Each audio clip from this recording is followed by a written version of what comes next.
सबका साथ सबका विकास, सबका साथ सबका विकास, सबका विश्वास। नगर पालिका तखतपुर के अध्यक्ष पद हेतु जन जन के प्रिय सरल सहयोग मिलनसार भाजपा प्रत्याशी वंदना बाला सिंह को कमल छाप में बटन दबाकर विजयी बनाएं।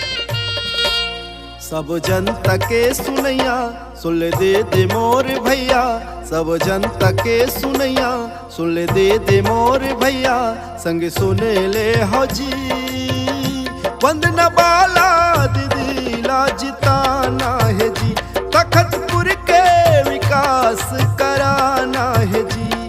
सब जनता के सुनैया सुन दे मोर भैया, सब जनता के सुनैया सुन दे मोर भैया, संग सुने ले हो जी वंदना बाला दीदी ला जिताना है जी, तखतपुर के विकास कराना है जी।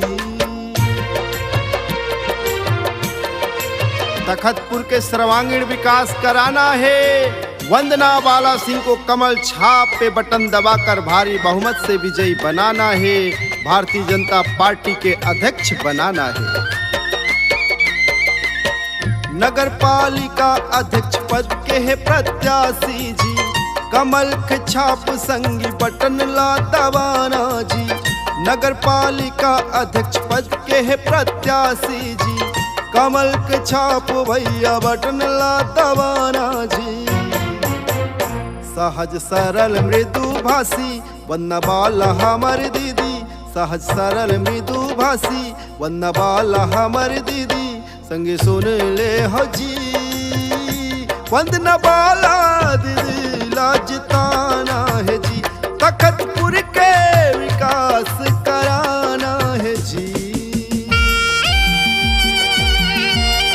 भारतीय जनता पार्टी के अध्यक्ष बनाना है, भारतीय जनता पार्टी के अध्यक्ष बनाना है। वंदना बाला सिंह ला जिताना है, वंदना बाला सिंह ला जिताना है। तखतपुर नगरी के जम्मो विकास कराना है, कमल छाप में बटन दबाना है। सबके हित व जन जन के पूछैया जी, भाजपा पार्टी के कमल छाप बढ़िया जी। सबके हितवा जन जन के पूछैया जी, भारतीय जनता पार्टी कमल छाप बढ़िया जी।